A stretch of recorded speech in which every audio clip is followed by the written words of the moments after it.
રાહુલ ગાંધીની ભારત જોડો ન્યાય યાત્રાનો આજે ત્રીજો દિવસ છે ગુજરાતમાં, જ્યારે ભરૂચમાં ચૈતર વસાવા સ્વાભિમાન યાત્રા કરી રહ્યા છે। આ બંને યાત્રાઓ જોડાશે કે નહીં અને કઈ જગ્યાએ ચૈતર વસાવા રાહુલ ગાંધીનું કાર્યકર્તાઓ સાથે સ્વાગત કરશે તેની હું વાત કરીશ આ વિડીયોમાં। નમસ્કાર, નવજીવન ન્યૂઝમાં આપનું સ્વાગત છે। હું છું આપની સાથે ફૈસલ મંસૂરી। ચૈતર વસાવાની ભરૂચમાં સ્વાભિમાન યાત્રા ચાલી રહી છે અને બીજી તરફ ગુજરાતમાં રાહુલ ગાંધીની ભારત જોડો ન્યાય યાત્રાનો ત્રીજો દિવસ છે આજે। ત્યારે મોટા સમાચાર મળી રહ્યા છે કે નેત્રંગની અંદર જંગી જનસભા સંબોધશે રાહુલ ગાંધી અને ચૈતર વસાવા બંને સાથે જનસભાને સંબોધી શકે છે અને ચૈતર વસાવા કાર્યકર્તાઓ સાથે મોટી સંખ્યામાં રાહુલ ગાંધીનું સ્વાગત પણ કરી શકે છે।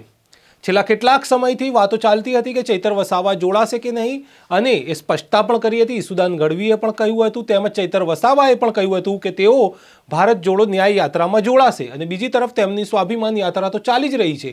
ત્યારે નેત્રંગમાં આજે કાર્યકર્તાઓ સાથે ચૈતર વસાવા રાહુલ ગાંધીનું સ્વાગત કરશે। આ દ્રશ્યો જોવા જેવા એટલા માટે હશે કારણ કે બે નેતાઓ, એક રાષ્ટ્રીય કક્ષાનો કોંગ્રેસનો નેતા અને બીજો આદિવાસીનો એક મોટો નેતા, જે છેલ્લા કેટલાક સમયથી તેમનું મોટું નામ થઈ ગયું છે અને જે ઘટનાક્રમ થયો હતો જંગલની જમીન ખેડવાને લઈને ને ત્યારબાદ જે વિવાદ થયો હતો અને ચૈતર વસાવા જેલમાં જઈને આવ્યા તેને લઈને આદિવાસી સમાજમાં ચૈતર વસાવા હાલ એક મોટું નામ બની ચૂક્યું છે અને એ વિસ્તારમાં ચૈતર વસાવા એક મોટા નેતા તરીકે ઉભરી આવ્યા છે। ત્યારે હવે આજે નેત્રંગમાં રાહુલ ગાંધી સાથે જે જનસભા તેઓ સંબોધશે તેમજ તેઓ સ્વાગત પણ કરશે અને મોટી સંખ્યામાં આમ આદમી પાર્ટીના કાર્યકર્તાઓ અને નેતાઓ પણ ઉપસ્થિત રહેશે।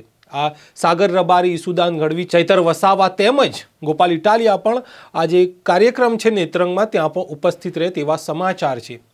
તો હવે જોવાનું રહ્યું કે કેવા પ્રકારે આ જંગી જનમેદની યોજાય છે અને કેટલી મોટી સંખ્યામાં કાર્યકર્તાઓ જોડાય છે, કારણ કે જ્યારે ચૈતર વસાવા જેલની બહાર આવ્યા હતા ત્યારે પણ ખૂબ મોટી સંખ્યામાં લોકો ઉમટી પડ્યા હતા।